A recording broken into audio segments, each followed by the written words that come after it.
My cousin James is 36 years old. He's been saving for a house since he was 31. 5 years. He's got $85,000 sitting in a high-yield savings account right now. In 2020, the house he wanted, 3-bedroom, decent suburb, nothing fancy, was listed at around $360,000. He thought it was overpriced. He thought rates would go up, prices would come down, and he'd buy at the right moment. Rates went up. Prices did not come down. That same house today is $545,000. His $85,000, which felt like a real down payment back then, now barely covers 15% with not much left for closing costs. And here's the part that really got me. When I talked to him last month, he was still waiting. Not because the numbers work better now. They don't. He was waiting because he'd been waiting so long. Stopping felt like admitting he was wrong. That's not a housing market problem. That's a psychology problem. And honestly, I've seen the opposite too. People who got so scared of missing out that they bought the wrong house at the wrong number. And now they're stretched so thin that one broken boiler is a financial emergency. Both groups are losing, just in different ways. So today, I want to talk about the one thing that actually determines whether buying a house right now is a smart move or a disaster. And it's not the thing most people are obsessing over. It's not interest rates. It's not the direction of the market. It's not what your real estate agent tells you. It's whether your personal affordability window is open. And most people have no idea how to check. I'm not here to tell you to buy. I'm also not here to tell you to wait. Those conversations are all over the internet, and most of them are useless because they're talking about the market in general, not about you, specifically in your actual numbers. What I want to do today is show you the mechanism. The actual math that separates a house purchase that builds your financial life from one that quietly hollows it out over the next 15 years. By the end of this video, you'll understand 3 things. First, why the question most buyers are asking is the wrong question, and what happens to people who figure that out too late. Second, how to calculate your actual affordability window using 3 numbers that have nothing to do with market conditions. And third, the exact decision framework I'd use today if I were standing at a bank counter being asked to sign. This isn't motivation. I don't do motivation. This is mechanics. Let's get into it. Everyone I talk to right now is asking some version of the same question. Are prices going to drop? And I understand why. It feels like the right question. Prices are genuinely high. In most cities across the US and UK, median home prices are 40 to 60% higher than they were in 2019. That's not in your head. That's real. But here's the thing about that question. The market doesn't know you exist. It doesn't care about your timeline. Asking, will prices drop? Is like standing in the rain asking, when will the weather understand what I need? The weather is not processing that information. And here's where it gets historically uncomfortable. After the 2008 crash, prices did fall. By a lot in many places. And there was a window, roughly 2010 to 2013, where housing was genuinely cheap by any historical measure. Do you know what most people did during that window? They waited. Because the news was still saying the market was broken. Because their parents told them real estate was risky. Because 2008 had scared them so badly that cheap prices felt like a trap, not an opportunity.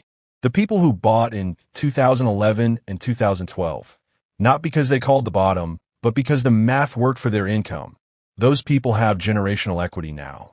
The people who waited for certainty, they bought in 2016, 2017, 2018 at prices 30 to 40% higher. Certainty is not coming. It never does. That's the trap.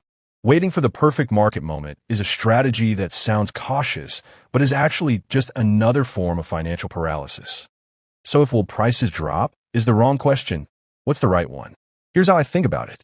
Forget the market window. Forget timing the cycle. What you actually need to know is whether your personal affordability window is open. Think of it like this. There's a bus. The bus runs on its own schedule. You can't control when it shows up, but you can control whether you're ready to get on. Whether you've got the right change, you're at the right stop, you know where you're going. The people who obsess over the bus schedule, checking it every week, arguing about when it'll arrive, miss the point.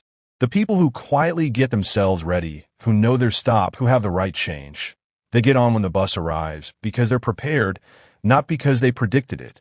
Your personal affordability window is just 3 numbers. Your income, your existing debt, your down payment. Those 3 numbers and the math that comes from them tell you whether buying right now is a decision that works for your life, regardless of what the market is doing. And when those numbers line up, the market price becomes almost secondary. Not completely irrelevant, but secondary. Let me show you exactly what I mean. There's a rule that traditional lenders use. It's been around for decades, and it still works. It's called the 28 of 36 rule. Here's what it means. No more than 28% of your gross monthly income should go toward housing costs. That's your mortgage payment, property taxes, insurance, everything that comes out of your pocket to hold that house. And your total debt payments, housing plus car loans, student loans, credit cards, should not exceed 36% of your gross monthly income. Now let me show you what this actually looks like in real life.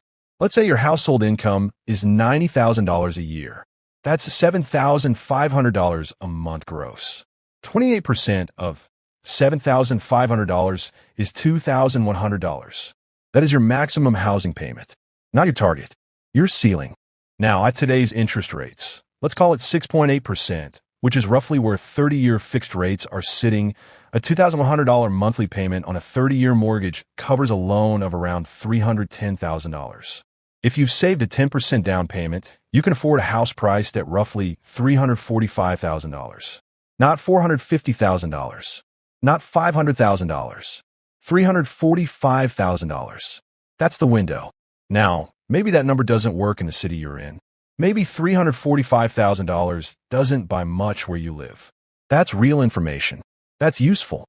Because what that number is telling you is this city, at this point in time, on your current income, is priced out of your window. And the answer to that isn't to stretch the payment. The answer is either to increase the income side of the equation, move the location, or wait, specifically, until one of those variables actually changes.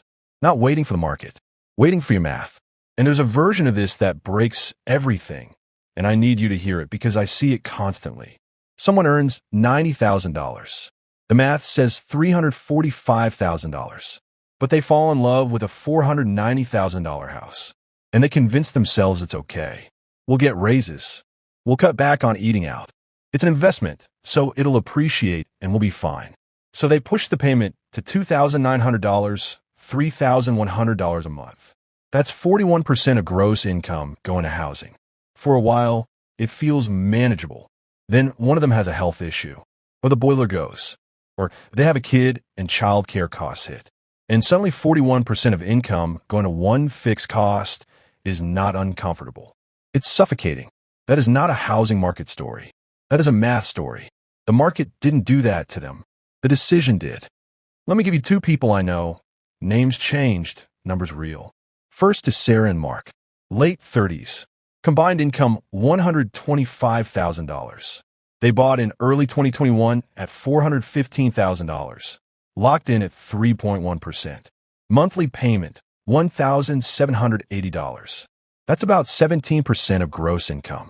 Right now, those people are in a very different position than almost anyone who bought after 2022. Not because they timed the market, not because they're especially smart or lucky, because the payment fits inside the window. They have margin. They have optionality. If one of them loses a job tomorrow, they don't lose the house. Now the second couple. I'll call them David and Claire. Also late 30s. Combined income $115,000. They bought in late 2022, same kind of house, different city, $505,000 at 6.9%. Monthly payment, $3,360. That's 35% of gross income. They did not intend to be house poor. They thought prices would ease off. They thought their incomes would go up faster than they have. Today they don't eat out anymore. They haven't taken a holiday in 2 years. They've got almost no savings rate.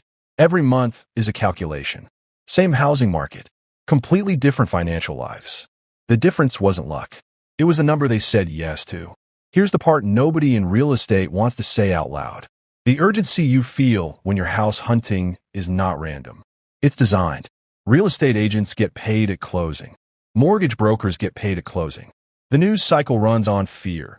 Either prices are going up, buy now, or prices are crashing, sell now. Either way, someone is telling you to move fast. And there are two fears that get activated in that environment. Fear of missing out, the price goes up while you wait. And fear of regret, you waited too long and you were wrong. Both of those fears push you in the same direction. They push you to override the math because the emotion feels louder. I felt it too. When I was going through the process, there were moments where the numbers didn't quite work and a voice in my head was saying, just do it, figure it out. That voice isn't wisdom. That voice is anxiety wearing a business suit. The people who come out the other side of a house purchase without regret, they're not the ones who felt most confident. They're the ones who didn't let urgency overrule arithmetic. So here's what I'd actually do. 3 questions. In this order. Question 1. Does the total monthly payment, mortgage, taxes, insurance, stay at or under 28% of my gross household income at today's rate? Not a rate I hope for in 2 years? If no, I'm not buying that house. No exceptions. Question 2. Can I put down at least 10% without emptying my emergency fund? I need 3 to 6 months of expenses still sitting in the bank after the down payment clears. If the down payment takes that, I don't have a house. I have a liability with furniture in it. Question 3. Am I staying for at least 5 years? Because if you're not, the transaction costs alone, agent fees, stamp duty, or closing costs, moving expenses, often run 8 to 10% of the purchase price. You need years of appreciation just to break even. If you're buying a 2-year stopgap, renting is almost certainly cheaper when you run the full math. 3S? Buy the house.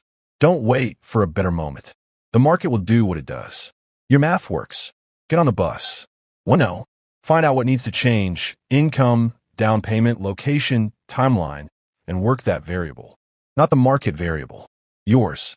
That's the whole framework. That's all of it. Here's what I want to leave you with. The people who make good housing decisions in expensive markets are not the ones who predicted prices correctly.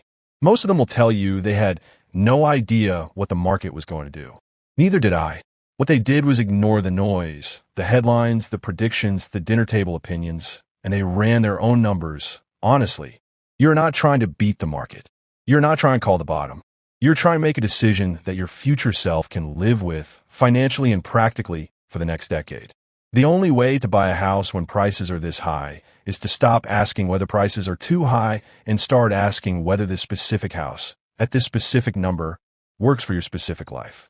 If it does, buy it. If it doesn't, no headline in the world should change that answer. That's it. If this helped, the next video is on what to do if your affordability window is closed right now. Specifically, which variable to move first, and how fast most people can realistically shift the math in their favor. I'll see you there.